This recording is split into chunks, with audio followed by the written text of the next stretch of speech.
Hello, lovely people. Today we'll make the official first day of Ramadan dish. This is one of my favorites. Roasted lamb shoulder, along with some vegetables, of course. I'm going to start with the potatoes. I'll rinse and cut 7 or 8 potatoes, depending on the size of your pan. I will cut them into big pieces because they will take around 2.5 hours in the oven. I'll also use 2 carrots. I peeled my carrots. You can leave them if you don't want to. And I will also cut them into big pieces. Try to make it as the same size as the potatoes so they can take the same time cooking. You can substitute your vegetables. You can use asparagus, broccoli, but please do not use tomatoes as tomatoes have water. We're not trying to boil the lamb here. We're trying to roast it. However, you have to use celery. I used a long celery stick, cut it into medium-sized pieces as well. And regarding the celery leaves, I'll leave them. I'll not mix them with the vegetables. I'll just tuck them inside the lamb. I will also need 2 cloves of garlic. I'll cut them into small pieces like this. I will not mix them with the vegetables. We're going to use them later. And since we're making roast, we're going to add onions. I used 2 medium-sized onions, cut them into half, cut each half into 4 medium-sized pieces. Put them along with the vegetables in a baking sheet or a pan.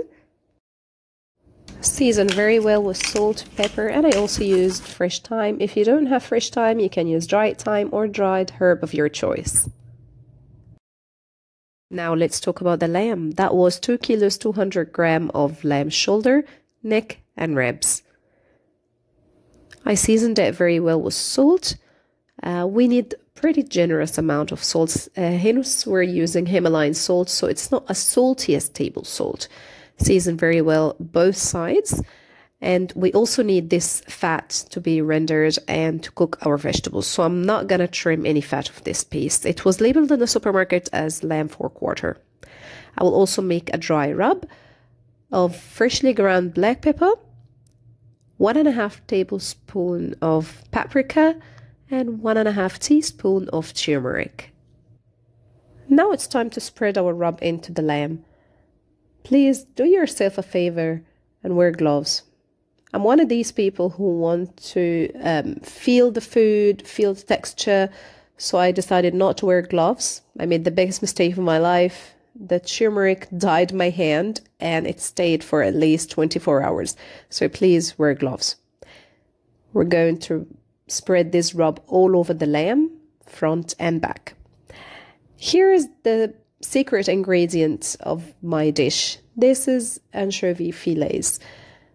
We are all familiar with the concept of adding Worcestershire sauce into our food.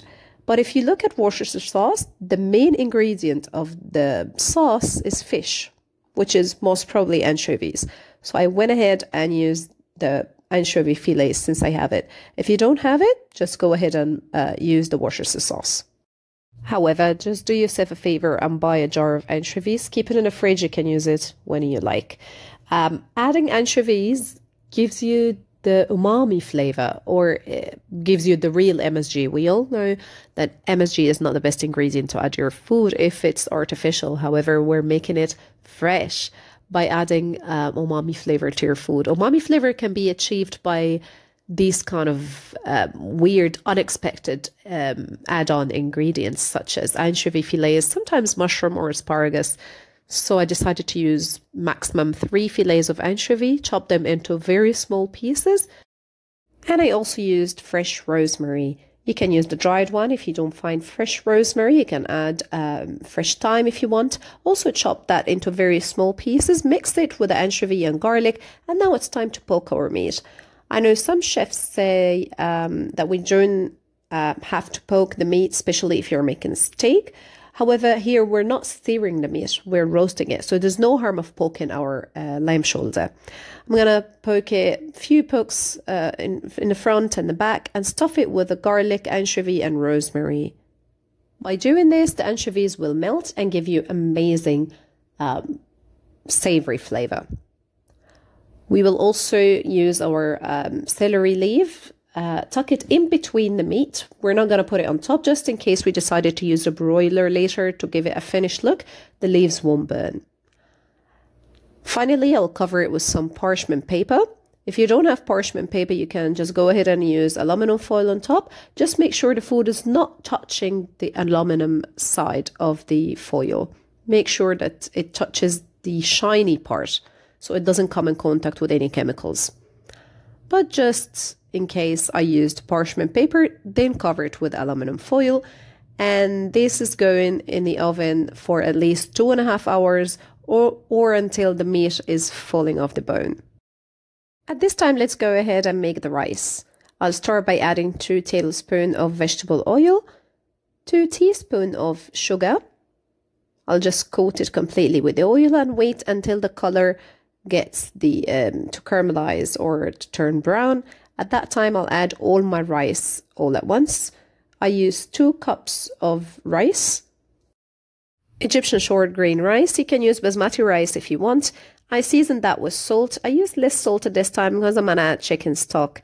I also added 1/4 of an onion, finely chopped, fresh ground black pepper, 1.5 teaspoons of ground cinnamon, gave it a quick stir, and I added my boiled chicken stock. It has to be boiled.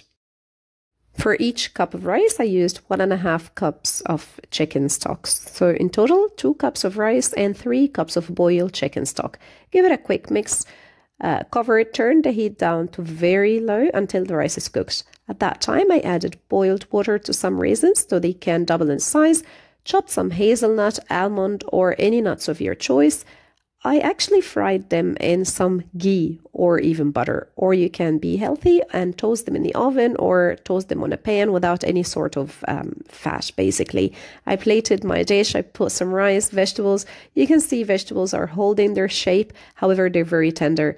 You can also see the lamb is also very tender, falling off the bone.